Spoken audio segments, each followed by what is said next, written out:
Yan po ang lulutuin ko ngayon.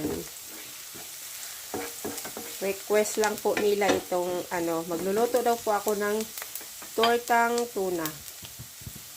So, yan. And then, ginisa ko muna yung sibuyas, bawang, and then, igigisa ko yung tuna. Ito yung ginagamit kong tuna. Igigisa ko muna. And then, titimplahan ko na yung tuna. So, masarap po ito mga kananay tuna.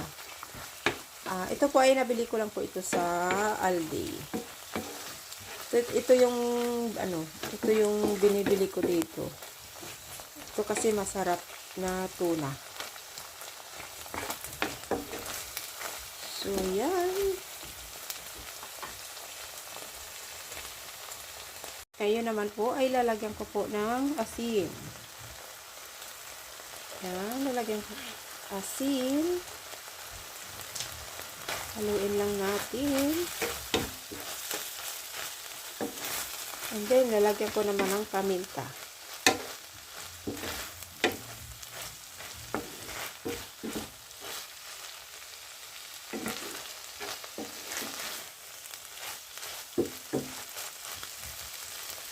Ngayon naman ay paminta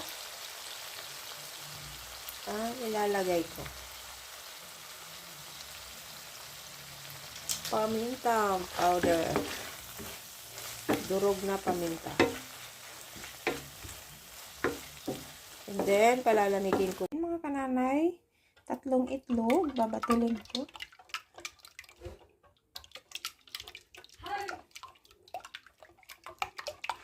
Titimplahan ko din kung tama na.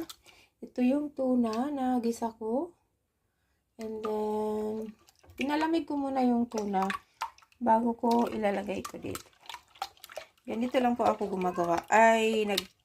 Ganito lang po ako gumagawa ng nagluluto ng tuna. Tortang tuna. Yan. Tapos, ilagay ko yung sibuyas, dahon. Okay.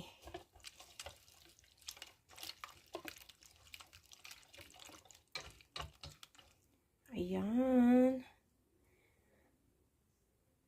Ilagay ko naman po yung tuna na aking ginisa. So, yan. Lalagay ko na dito sa itlog at saka sibuyas, dahon. Yan, haluin ko lang siya. Yan, simpleng ulam lang po ito. Ito yung ulam na mura na, healthy pa.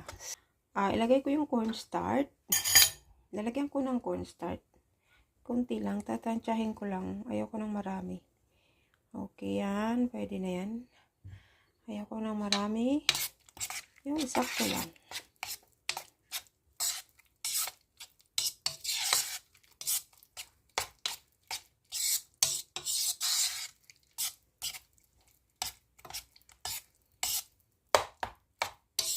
Hindi ko na lalagyan ng titikman ko.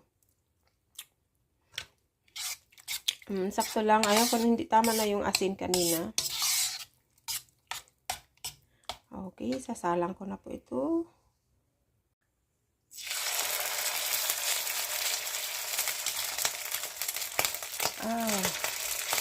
Maliliit lang ang gagawin ko.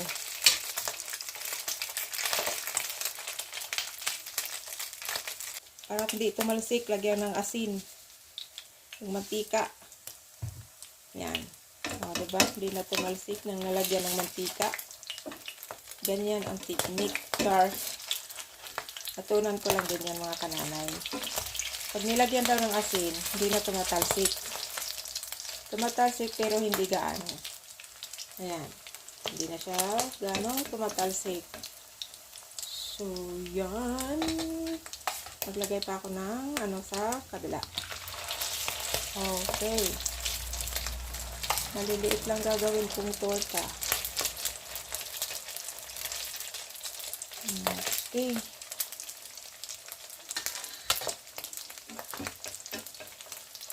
Ayan.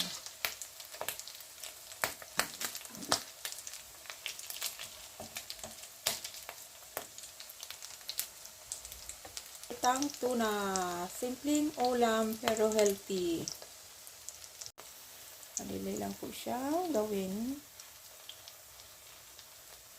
Yan. Maliliit lang po yung aking ginawa. Para sakto lang. Hintayin lang natin magkulay brown. Ito na po yung aking nalutong tortang tuna, mga kananay. So, yan po mga kananay. Hanggang dito na lang. Thanks for watching, guys.